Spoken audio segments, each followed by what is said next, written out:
G'day everyone, welcome to Down Under English, the show where we help you speak real Australian English. In today's episode, we're covering phrasal verbs, Aussie slang, idioms, pronunciation, and so much more. Whether you're a beginner or advanced learner, there's something here for everyone. Grab a coffee. And let's dive in. Hey everyone, welcome back to Down Under English. I'm Sam. And I'm Leo. Today, we are heading way up north, swapping the cold mountain air for the red dirt of the Australian Outback and the tropical wetlands of the top end. That's right. The Northern Territory and far north Queensland are beautiful, but they are also home to some of the most unique and, let's face it, terrifying wildlife on the planet. Yeah, I'm staying firmly in the studio for this one, Sam. I prefer my apex predators behind a glass screen. Thanks. Oh, don't be a chicken, Leo. A little crocodile spotting never hurt anyone. But whether you're planning a trip or just want to upgrade your vocabulary, learning how to talk about wildlife naturally is a massive step toward fluency. Over the next 10 micro lessons, we're going to break down everything from Outback phrasal verbs and local slang to advanced vocabulary and pronunciation. Let's jump straight into our first module and look answering some essential movement verbs for the bush. Let's go! Venturing into the Australian Outback? You'll need to master these movement verbs before you go. Let's look at phrasal verbs for navigating the Outback. Welcome back to Down Under English. Today we're exploring the tropical north. Leo, when you're out in the bush, you don't just see wildlife, do you? Definitely not. You might stumble across a wallaby hiding in the shade, or a dingo might sneak up near your campsite. Exactly. And if you see a sign warning you about crocodiles, you need to keep away from the water's edge entirely. Oh, you don't have to tell me twice, Sam. I am staying as far back as humanly possible. Smart move. But notice how adding a cross, up, and away to basic verbs completely alters the spatial awareness of the sentence? It gives your English an immediate sense of the direction and safety.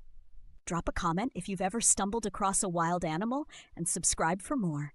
Australia is famous for its unique animals, but we rarely call them by their official names.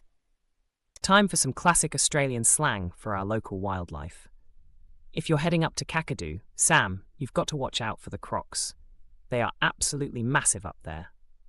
Oh, 100%. A croc is a crocodile, and while you're looking at them, you'll be swatting away millions of mozzies.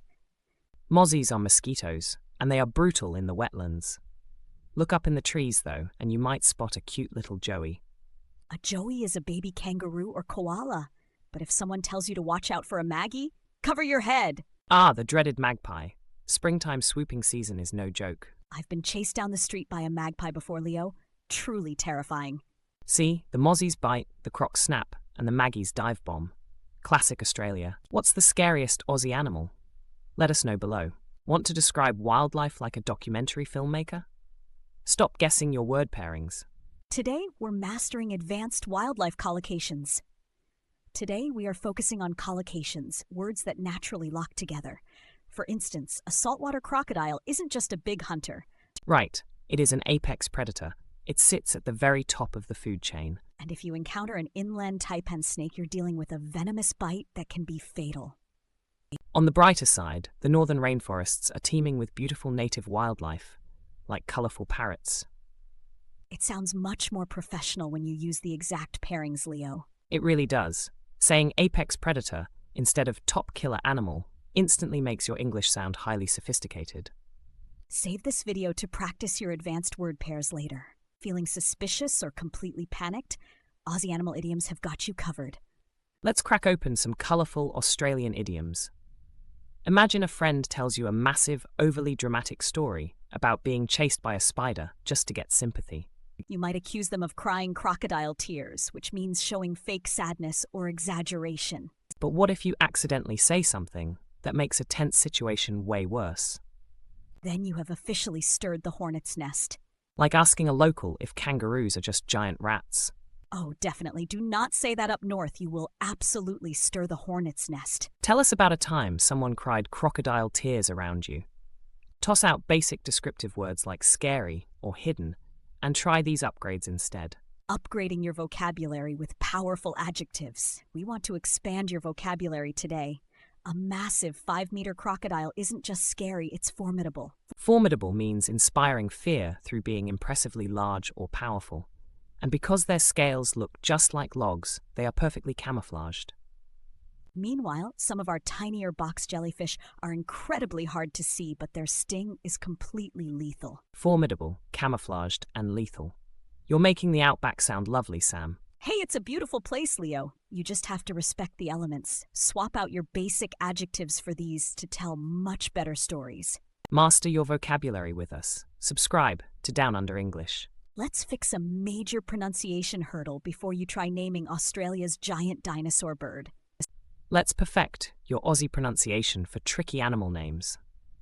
A lot of language learners struggle with the names of our unique northern animals, like the wallaby or the dingo. But the trickiest one by far is the world's most dangerous bird, the cassowary. Yeah, people often stumble on the syllables. Aussies say it like this: cass-o-ware-e. Keep the stress right at the beginning on cass and let the rest glide out smoothly. Cass-o-ware-e. Don't overemphasize the middle vowels. Keep it fluid. Practice it right now, and you'll nail it like a native speaker. Practice your accent with our daily shorts. See you tomorrow.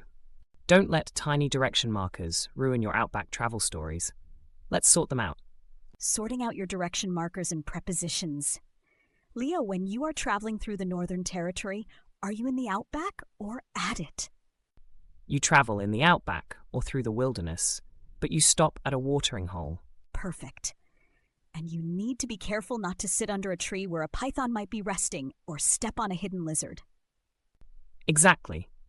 You always want to look around you when walking through the scrub. That's a lot of preposition rules just to go for a casual stroll, Leo. It keeps you articulate, Sam, and more importantly, it keeps you alive. Which preposition do you mix up the most? Tell us in the comments. Let's string our new Outback vocabulary into a quick story to see how it flows in real life. Putting it all together with an Outback storytelling breakdown. Last month, Mark was trekking through the Outback, trying to spot some native wildlife in the wetlands. He carefully kept away from the water's edge, knowing a formidable camouflaged croc could be waiting. Suddenly, he stumbled across a giant cassowary right on the trail. Luckily, he kept his cool, stepped back, and avoided a lethal encounter. Wow, that is an absolute textbook northern adventure. It really does. And notice how building a tiny narrative makes memorizing those words 10 times easier? It glues them straight into your long-term memory. Try writing your own short Outback story using one of today's words below. Want to ask a local guide about safety without sounding like an absolute panicked tourist? How to use natural question forms with local guides. Instead of using rigid textbook phrases like, "Is there danger here?" keep it casual and conversational. You can ask, "Are we safe to swim here, or are there crocs about?" Or if you see a weird bug, try, "Does this look like a nasty one to you?" Notice how using phrases like about or a nasty one drops the formality and gets you a friendly, honest local answer.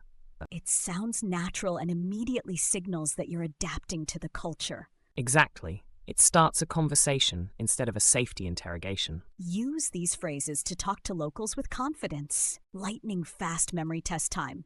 Let's lock in your new Outback vocabulary. It's time for your final vocabulary review lightning round.